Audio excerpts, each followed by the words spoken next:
नमस्ते। आप सभी का हमारे YouTube चैनल पर बहुत बहुत स्वागत है। आज मैं आप सभी को करवा चौथ की व्रत कथा सुनाती हूँ। यदि आप हमारे चैनल पर नए हैं तो हमारे चैनल को सब्सक्राइब ज़रूर कर लीजिए और वीडियो को ज़्यादा से ज़्यादा लोगों में शेयर भी कर दीजिए।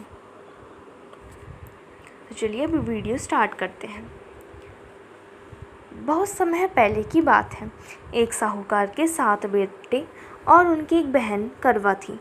सभी सातों भाई अपनी बहन से बहुत प्यार किया करते थे, यहाँ तक कि वे पहले उसे खाना खिलाते और बाद में स्वयं खाते थे। एक बार उनकी बहन ससुराल से मायके आई हुई थी। शाम को भाई जब अपना व्यापार व्यवसाय बंद कर घर आए तो देखा कि उनकी बहन बहुत व्याकुल थी।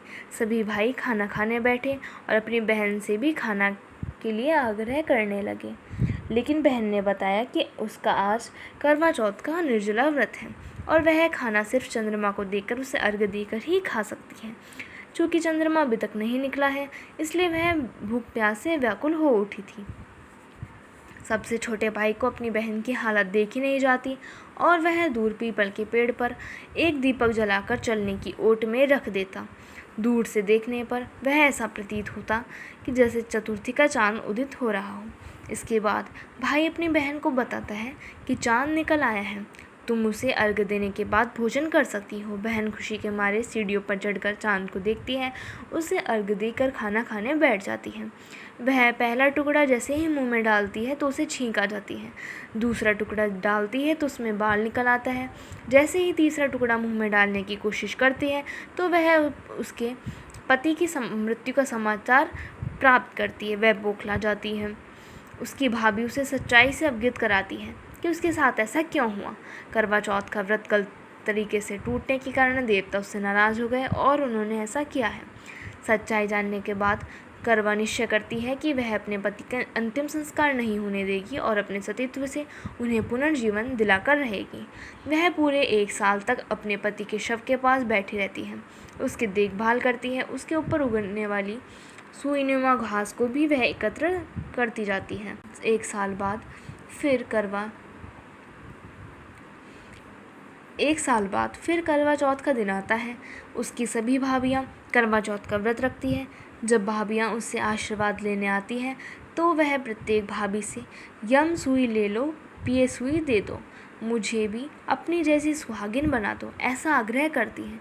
लेकिन हर बार भाभी उसे अगली भाभी से आग्रह करने का कह चली जाती है। इस प्रकार जब छठे नंबर की भाभी आती हैं तो करवा उससे भी यही बात दोहराती है। यह भाभी उसे बताती है कि चूँकि सबसे छोटे भाई की वजह से उसका व्रत टूटा था, अतः उसकी पत्नी में ही शक्ति है कि वह तुम्हारे पति को दोबारा जीवित कर सकती है। इसलिए जब वह आए तो तुम उसे पकड़ लेना और जब तक वह तुम्हारे पति को जिंदा ना कर दे उसे नहीं छोड़ना। ऐसा कहकर वह चली जाती है। सबसे अंत में छोटी भाभी आती है। करवा उनसे भी सुहागिन महिला बनने का आग्रह करती है, लेकिन वह टालमटोली करने लगती है। उसे देख करवा उन्हें जोर से पकड़ लेती है और अपने सुहाग को जिंदा करने के लिए कहती है। भाभी उससे छुड़ाने के लिए नोचती है, खसोटती है, लेकिन करवा नहीं छोड़ती है। अंत में उसकी तपस्या को देख भाभी पसीज जाती है और अपनी छोटी उंगली को चीरकर उसमें से अमृत उसके पति के मुंह में डाल देती है। करवा का प्रति तुरंत श्री गणेश कहता हुआ उठ बैठता है। इस प्रकार प्रभु कृपा से उसकी छोटी भाभी के माध्यम से करवा को अपना सुहाग वापस मिल जाता है। हे श्री गणेश, माँ गौरी, जिस प्रकार करवा को चिर सुहागन का वरदान आपसे मिला है, वैसा ही सब सुहागिनों को मिले। धन्यवाद। इस वीडियो में बस इतना ही। तो प्लीज़ हमारी वीडियोस को लाइक कीजिए, शेयर कीजिए और हमारे चैनल को सब्सक्राइब कर लीजिए और बेल आइकन भी ज़रूर दबा लीजिए ताकि आगे आने वाली वीडियोज़ की नोटिफिकेशन आपको मिलती रहे।